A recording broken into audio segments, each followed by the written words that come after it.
Hi hello welcome to విరోహ వ్లాగ్స్లో ఈరోజు చేసిన recipe paneer biryani. Paneer biryani చాలా టేస్టీగా ఉంటుంది, సింపుల్గా కూడా అయిపోతుంది. సో ట్యూస్డే సాటర్డేస్ అలా మనం కొంతమంది నాన్ వెజ్ తినరు కదా, సో అప్పుడు బిర్యానీ తినాలనుకున్నప్పుడు ఈ పన్నీర్ బిర్యానీ చేయండి, చాలా టేస్టీగా ఉన్న సింపుల్ ప్రాసెస్. ఫస్ట్ ప్యాన్లో ఆయిల్ వేసుకుని దాంట్లోకి మనం హోల్ గరం మసాలా వేసుకోవాలి.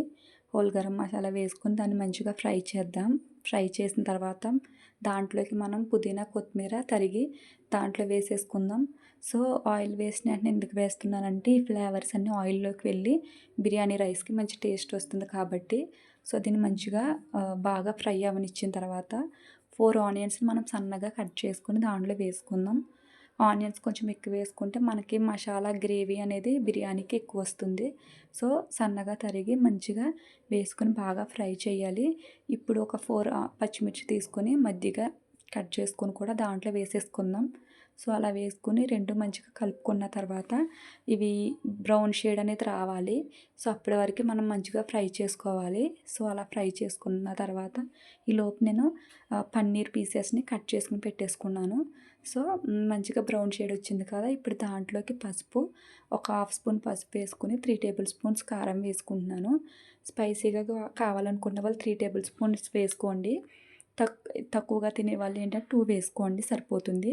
1.5 టేబుల్ స్పూన్ సాల్ట్ వేసుకోవాలి. సో ఆల్రెడీ మనం బిర్యానీ రైస్లో కూడా వేస్తాం కాబట్టి దీనిలో 1.5 వేసుకోండి. సో ఇవి మంచిగా కలిపిన తర్వాత ఇదేంటంటే చెక్క, లవంగ, ఇలాచి, ధనియాలు, జీలకర్ర, గసగసాలు పౌడర్ చేసి వేసుకున్నాను. సో ఆ పౌడర్ వేసుకున్న తర్వాత మనము కొంచెం కర్డ్, ఒక కప్పు కర్డ్ని కూడా దాంట్లో వేసుకొని సో మంచిగా కలపాలి. ఆ మసాలాలు ఆ కర్డ్లోకి ఆ ఫ్లేవర్స్ అన్నీ బాగా కలిసేలాగా మంచిగా కలుపుకుందాం. కలుపుకున్న తర్వాత మనం కట్ చేసి పెట్టుకున్న పన్నీర్ పీసెస్ ఉన్నాయి కదా, వాటిని ఇప్పుడు దీంట్లో యాడ్ చేసేద్దాము. సో ఇది మొత్తం మంచిగా కలిసింది కదా, ఇప్పుడు దీంట్లోకి మనం పన్నీర్ పీసెస్ని యాడ్ చేసేద్దాం. యాడ్ చేసి ఇంకొకసారి బాగా కలిపేసుకుని మనము ఒక 2 మినిట్స్ అలాగా మూత పెట్టి ఉంచుదాము. సో పీసెస్కి మొత్తం ఇది మసాలా అంతా పట్టిలా కలిపేసుకున్నాం కాబట్టి ఇప్పుడు మంచిగా అయిపోయిన తర్వాత దానికి మూత పెట్టేసి ఒక 2 మినిట్స్ అనేది మనం సిమ్లో పెట్టుదాము. సో సిమ్లో పెట్టాము. ఓపెన్ చేసేసరికి కొంచెం మంచిగా మగ్గుంది కదండి, ఇప్పుడు 1.5 టేబుల్ స్పూన్ అల్లం అనేది వేసుకుందాం. అల్లం వెల్లుల్లి పేస్ట్ వేసుకుని మంచిగా కలుపుదాం. అల్లం వెల్లుల్లి పేస్ట్ కూడా ఈ టైంలో వేసుకుంటే ఏంటంటే బిర్యానీకి అలాగే పన్నీర్ పీసెస్కి మంచి ఫ్లేవర్ వస్తుంది. సో 2 మినిట్స్ అయిన తర్వాత ఇలాగ ఆయిల్ తేలుతుంది కదా, ఇంక సైడ్కి పెట్టేసుకుంది. ఇప్పుడు దమ్ ప్రాసెస్ చూద్దాం.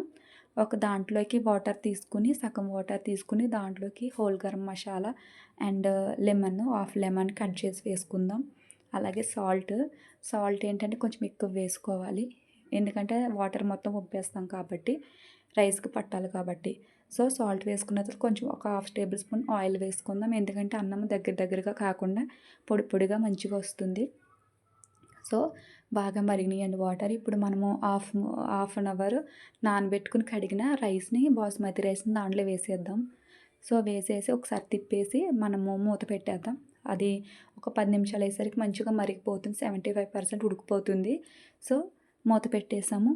ఓపెన్ చేయగానే చూడండి 75% అంటే మనం చేతిలోకి తీసుకుని నలిపితే ఇరిగిపోవాలన్నమాట.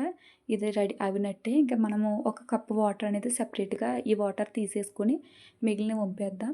సో మనం ముందుగా రెడీ పెట్టుకున్న దాంట్లోకి లేయర్గా వేసేసి అలాగే నెయ్యి అండ్ కొత్తిమీర వేసేసుకొని మనం సైడ్కి తీసి పెట్టుకున్న వాటర్ ఉంటుంది కదా, అది కూడా వేసేసి ఇంక దమ్ పెట్టేసుకుందాం. ఓన్లీ 10 మినిట్స్ పెట్టుకుంటే సరిపోతుంది, ఎందుకంటే చికెన్ కాదు కాబట్టి మళ్ళీ మాడిపోతుంది. సో చూడండి చాలా బ్యూటిఫుల్గా ఉంది కదా, paneer biryani ready. Thank you and subscribe.